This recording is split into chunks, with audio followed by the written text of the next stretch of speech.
Dua Menteri Kabinet Merah Putih, Menteri Keuangan Purbaya Yudi Sadewa dan Menteri KP Sakti Wahyu Trenggono saling sindir secara terbuka. Awalnya Menteri Keuangan Purbaya Yudi Sadewa mengkritik Kementerian Kelautan dan Perikanan (KKP) yang belum mengoptimalkan alokasi anggaran pembelian kapal.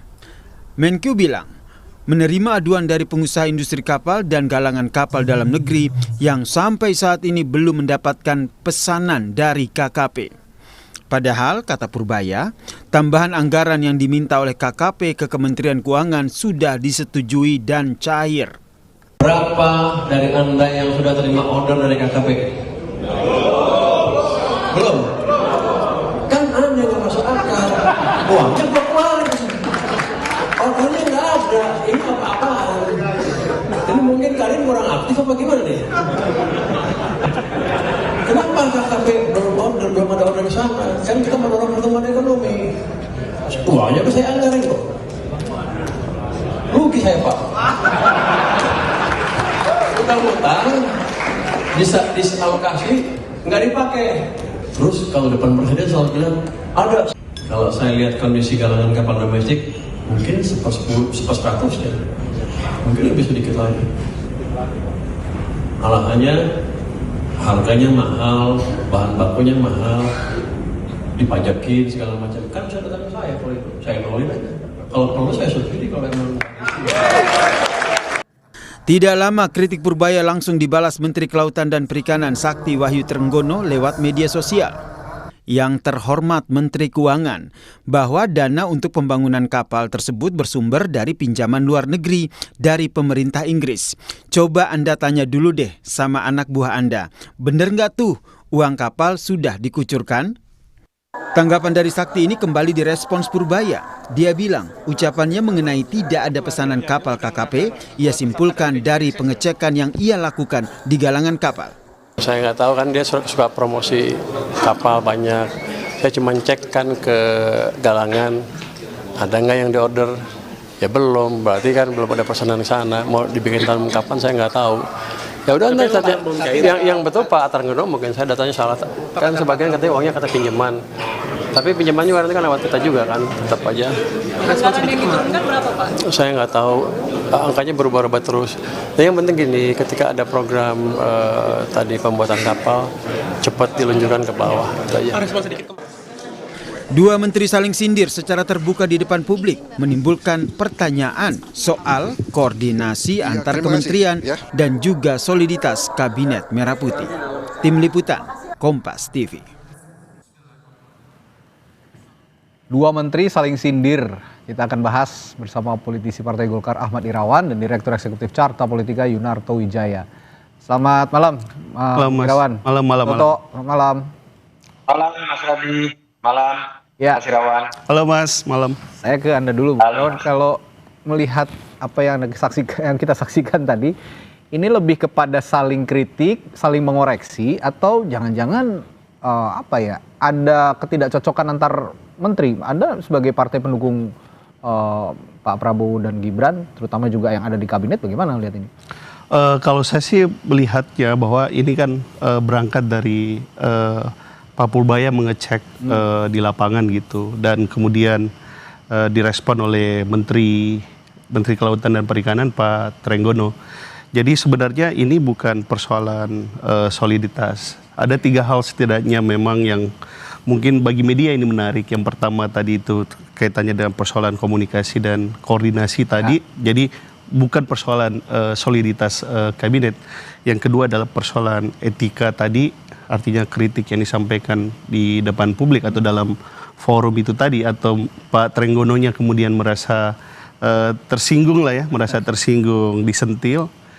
Yang ketiga itu adalah kaitannya dengan kewenangan itu sendiri. Dan memang kalau ya saya sih memperhatikan ya yang dilakukan oleh Pak Purbaya memang kadangkala seringkali menyederhanakan persoalan atau kemudian menyerempet kementerian lain. Gitu. Dengan kata lain Anda lebih melihat gaya komunikasinya Pak Purbaya ini yang harusnya jangan seperti ini, begitu? Ya, saya sih menilai begitu. Dalam perspektif saya, Pak Purbaya mestinya tidak seperti itu. Harusnya kan bisa dilakukan pengecekan. Ya, apalagi kemudian internal. Ya, apalagi kemudian kalau kita kaitkan dengan sumber pendanaan dari pengadaan kapal tersebut berasal dari hibah atau pinjaman luar negeri. Ya. Setahu saya bahwa kaitannya dengan hibah atau pinjaman tersebut itu kan baru tuh. Kalau dikaitkan dengan kunjungan presiden ke Inggris dan kemudian pinjaman itu dari Inggris. Ya. Seharusnya pinjaman tersebut, dana hibah tersebut karena masuk dalam mekanisme APBN harusnya ada persetujuan terlebih dahulu dari DPR terkait dengan pinjaman dana hibah tersebut, dan kemudian Kementerian Kelautan setelah disetujui Kementerian Kelautan secara teknis melakukan eksekusi terhadap program. Jadi memang proses pengecekan yang dilakukan oleh Pak Purbaya memang termasuk relatif sangat cepat. Oh, berarti sebenarnya ada manfaatnya pengecekan itu, cuman cara komunikasinya yang anda soroti ya soal. Iya, harusnya kan bisa diselesaikan dalam rapat kabinet atau koordinasi komunikasi lintas kementerian. Ini yang akan saya tanyakan ke Mas Toto. Mas Toto, seharusnya diselesaikan di internal kabinet. Nah, kalau sudah ada di ruang publik ya, yang muncul akhirnya persepsi publik adalah ini ada friksi, ini ada ketidaksolidan antar menteri. Perlu nggak Presiden sebenarnya menengahi atau berbicara untuk menengahi masalah-masalah seperti ini? Nggak perlu, Presiden itu fungsinya bukan, itu sebenarnya tugas dari Mensescap ya kalau bicara secara organisasi. Tapi yang ingin saya sampaikan ada beberapa poin lah. Yang pertama, ini kan sebenarnya satu contoh saja loh, asumsi bahwa manajemen organisasi yang jumlahnya lebih besar, yang isinya lebih banyak orang, itu lebih punya potensial konflik. Dan itu yang dari awal kan dikritik dengan Pak Prabowo yang menempatkan jumlah menteri terbanyak sepanjang sejarah setelah zaman Bung Karno. Potensi konflik ini akan lebih mungkin terjadi, entah menteri ini untungnya tidak menteri partai ya. Kalau antar menteri partai nanti isunya akan lebih ramai lagi. Oh, antar partai gontok-gontokan dan lain-lain. Itu yang pertama. Yang kedua, kalau memang khusus berbicara mengenai Pak Purbaya dengan Mas Trenggono, terutama terkait Pak Purbaya ya, sisi positifnya kita harus akui lah, gaya komunikasinya ini membuat orang tertarik karena ceplas-ceplos, koboi, tidak normatif, dan orang cenderung ingin kemudian mendengarkan. Gaya selepetannya itu membuat orang ingin tahu gitu ya apa yang sedang dilakukan oleh para menteri. Tapi di sisi lain seringkali kalau saya lihat bukan gaya komunikasinya, tidak diikuti oleh substansi yang benar sehingga lebih banyak menimbulkan polemik. Ini bukan pertama kalinya loh, akhirnya dikritik kembali oleh yang diselepet oleh Pak Purbaya akhirnya meminta maaf lewat media juga. Contoh lain misalnya perdebatan dengan beberapa kepala daerah, termasuk dengan Deddy Mulyadi, yang dianggap ada uang didapkan di bank. Ternyata perbedaannya adalah kacamata bahwa didapkan di bank ini bukan berarti kemudian di deposito saja, tapi juga di giro operasional, yang itu lumrah dijalankan oleh kepala daerah dalam konteks menjalankan pemerintahan. Jadi poin saya, Pak Purbaya, banyak sekali masyarakat yang senang dengan gaya komunikasi Anda yang ceplas-ceplos. Mungkin orang suka dengan gebrakan-gebrakan Anda, tapi hati-hati loh. Peran dari Menteri Keuangan itu harusnya lebih berhati-hati ketika kemudian mengeluarkan sebuah statement. Karena ini terkait dengan semua kementerian. Contoh, jangan banyak bikin janji juga. Misalnya dengan mudah mengatakan, nanti gampang 6% pertumbuhan ekonomi. Itu akan efeknya gede.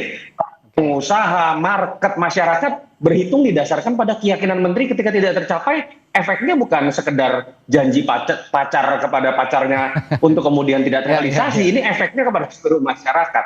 Yang kedua, misalnya ketika kita tahu ada offside, misalnya ketika ada kritik dari Citigroup, ekonomi Citigroup, Pak Purbaya misalnya mengatakan dia baru master, saya PhD. Itu menurut saya bukan sebuah etika yang baik dari seorang menteri keuangan. Terlepas ada sisi positif yang harus diakui muncul dari sosok Pak Purbaya dengan gebrakannya. Yang ketiga ada hal yang substantif ini, Mas Radi. Kenapa sih perdebatan ini sering kali terjadi? Misalnya antara menteri keuangan dengan kepala daerah, menteri dengan menteri saat ini. Pertanyaan mendasarnya kalau kita lihat ya, termasuk dalam konteks BPJS, dana yang diendapkan. Pertanyaannya adalah ketika Pak Purbaya terus-menerus mengatakan uang saya banyak. Nah, ini sebenarnya pemerintah punya uang. Uangnya kan bukan punya Pak Purbaya gitu ya, tapi punya negara. APBN itu sedang ada problem cash flow atau enggak sih? Sehingga kemudian muncul masalah-masalah ini. Jadi itu juga bagian dari jangan terlalu cepat untuk mengatakan uang saya banyak. Karena pada titik itu ekspektasi dari publik terkait terlaksananya program, tidak dipotongnya program-program demi program pemerintah yang lain, itu pasti akan muncul. Sementara faktanya yang sekarang sedang terjadi adalah sebaliknya. Oke, ya Pak Purbaya tuh sering bilang ya, rugi dong gue kalau ngomong soal keuangan. Ya. Ini memang gayanya yang sering kali dilontarkan di depan publik. Tapi begini, saya akan bertanya juga ke Bung Irawan. Pak Purbaya ini disukai publik ya, meskipun ceplas-ceplos, kadang-kadang gayanya koboi seperti Mas Toto bilang tadi. Tapi publik menyukai ini karena kadang-kadang ya to the point. Meskipun tadi Mas Toto bilang secara substansi harus lebih ditelaah lagi apakah sudah tepat berbicara seperti itu atau tidak. Nah, tapi dari sini bisa terlihat bahwa publik berada di barisannya Pak Purbaya karena ya kita tidak bisa menafikan bahwa publik agak a priori terhadap partai politik. Nah, apa yang harusnya bisa dilakukan partai politik, terutama menteri-menteri yang berasal dari partai politik? Saya akan tanyakan hal itu nanti setelah jeda di Sapa Indonesia Malam Total bersama kami.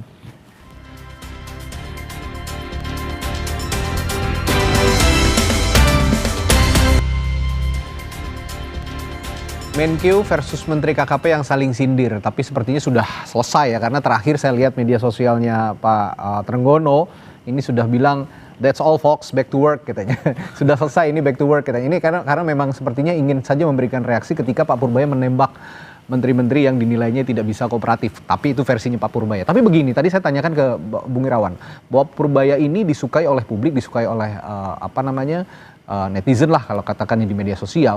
Karena ya itu tadi, ceplas-ceplos dan sering menyasar menteri-menteri yang berlatar belakang partai politik. Anda kan juga kan dari partai politik, dan Partai Golkar punya beberapa menteri di kabinet.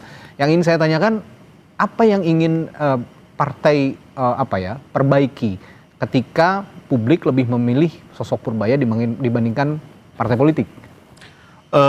Kami tentu juga senang mendengar kalau Pak Purbaya kemudian disenangi oleh publik gitu. Bagi kami tidak ada perbedaan antara menteri dari partai atau menteri non partai. Yang ada menteri dari kabinet Merah Putih. Tetapi yang perlu jadi introspeksi dan kemudian juga ini masukan buat Pak Purbaya itu adalah bahwa tidak cukup kemudian pernyataan-pernyataannya itu disenangi oleh publik, tetapi juga dia harus correctness gitu. Jadi yang disampaikan juga harus benar gitu, harus benar, dan kemudian juga ikut menjaga tadi termasuk soliditas kabinet, etika pemerintahan, terus kemudian prosedur, supaya secara substansi yang disampaikan ke publik itu benar gitu, supaya kemudian publik dalam menerima pesan itu juga bisa memahami gitu apa yang kemudian yang sedang dikerjakan oleh pemerintah. Jadi tidak terjadi saling menyalahkan antar menteri-menteri yang ada di dalam kabinet. Oleh karena itu penting untuk kembali mengingatkan Pak Purbaya, jangan menyederhanakan persoalan, optimisme itu penting, tetapi kemudian harus data-datanya harus correctness. Gitu. Oke, tadi juga sempat disinggung oleh Mas Toto soal substansi yang disampaikan juga jangan melenceng ini gitu ya. Ini kadang-kadang memang agak nggak nyambung ketika ada kritik yang disampaikan atau selepetan tadi ya bahasanya Mas Toto, selepetan disampaikan kepada menteri tertentu, tapi ternyata salah sasaran. Ya dulu ada kalau kita ingat tuh almarhum Pak Rizal Ramli, kepret ya. Kepret. Ini Raja Wali Kepret. Raja Wali Kepret. Nah, oke. Sekarang kita beranjak ke gaya komunikasi. Kalau memang ini kan sudah khasnya Pak Purbaya begitu, Mas Soto, gaya komunikasinya begitu. Ya. Nah, dan publik suka itu yang sekarang sedang digarisbawahi. Jadi itu tadi, kalau meskipun publik suka harus ada substansi yang diperbaiki. Bagaimana cara memperbaikinya dan menengahi jembatan komunikasi dengan menteri-menteri lainnya, terutama yang berlatar belakang partai politik? Ketika Pak Purbaya sadar bahwa dia adalah saat ini superstar, orang ingin mendengarkan, pendukungnya banyak, netizen akan membicarakan, seharusnya itu dianggap oleh Pak Purbaya sebagai beban bahwa dia harus lebih korek untuk kemudian menyampaikan sesuatu. Jadi dalam konteks ini saya tidak mengkritik sama sekali gaya komunikasi Pak Purbaya. Itu menjadi secercah atau oase ketika orang bosen. Kalau yang namanya menteri, pejabat, elit itu ngomongnya ada bahwasannya, normatif, yang saya hormati, yang saya muliakan, dan lain-lain. Orang kemudian ingin menjadi terlibat karena jaraknya kemudian menjadi terasa lebih kecil gitu ya. Dalam konteks ini menurut saya itu hal yang baik. Tapi ketika tidak diiringi oleh correctness tadi, yang terjadi adalah kekisruhan, polemik, bukan dalam konteks orang kemudian membahas substansinya, tapi ngebelain Pak Purbaya saja. Sehingga kemudian orang akhirnya membenci siapapun yang terlibat dalam pro dan kontra dengan Pak Purbaya. Karena faktanya memang beberapa kali Pak Purbaya tidak menempatkan correctness itu. Nah, ini yang juga menurut saya tadi di poin ketiga ya, sebetulnya ada hal yang mendasar sekali Mas Radi. Kenapa sih perdebatan ini terjadi tadi Pak Purbaya dengan kepala daerah, lalu kemudian kisru BPJS, lalu kemudian terkait dengan sekarang misalnya dengan KKP. Pertanyaannya sebenarnya duitnya beneran banyak nggak sih? Seperti kata Pak Purbaya, kalau duitnya banyak, harusnya nggak seperti ini. Saya yakin menteri-menteri juga senang kalau duitnya banyak beneran, mereka eksekusi akan cepat. Tapi ketika kemudian duit dan cash flow-nya, saya berikan satu contoh ya.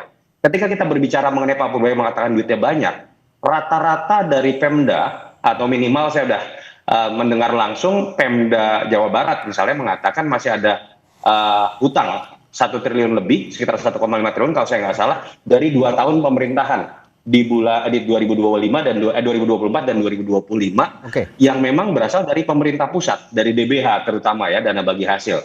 Nah, itu yang menurut saya Pak Purbaya juga, kalau Anda sudah dilihat netizen jujur, Pak Purbaya juga harus berani jujur. Bagaimana kondisi keuangan kita sepenuhnya. Jangan setiap rapat dikatakan uangnya ada, uangnya ada, uangnya ada. Tapi pada akhirnya kita melihat seakan-akan ada perebutan antara anggaran pos pendidikan dengan MBG, antara anggaran kesehatan dengan MBG, dan lain-lain. Kalau Pak Purbaya berani jujur bahkan termasuk memberikan feedback yang baik kepada Pak Presiden, menurut saya itu baru luar biasa.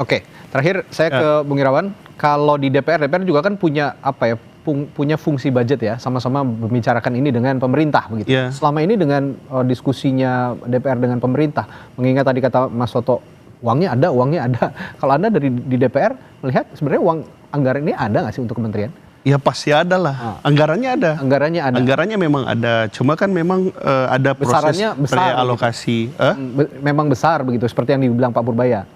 Besar ukurannya, Pak? Ya, anggaran kan Pak Purbaya, uang kita banyak gitu, Nah, ini memang ada anggarannya untuk kementerian-kementerian ini. Ya memang ada. Dan sebenarnya beberapa bulan lalu kan kami telah menetapkan APBN, masing-masing kementerian kan telah mendapatkan alokasi anggarannya, itu ada gitu loh. Tetapi dalam konteks yang diperdebatkan Pak Purbaya dengan Pak Trenggono itu adalah kaitannya dengan hibah atau pinjaman luar negeri itu. Nah, dari sisi teknis sebenarnya, dari teknis penganggaran, uang itu belum ada di Kementerian Keuangan. Belum ada. Karena itu kan pinjaman hibah yang semestinya ini berbeda dengan yang semestinya secara teknis itu harus disetujui dulu oleh DPR. Jadi memang dalam konteks ini bukan saya membela Pak Trenggononya, tetapi sistem itu menjelaskannya seperti itu.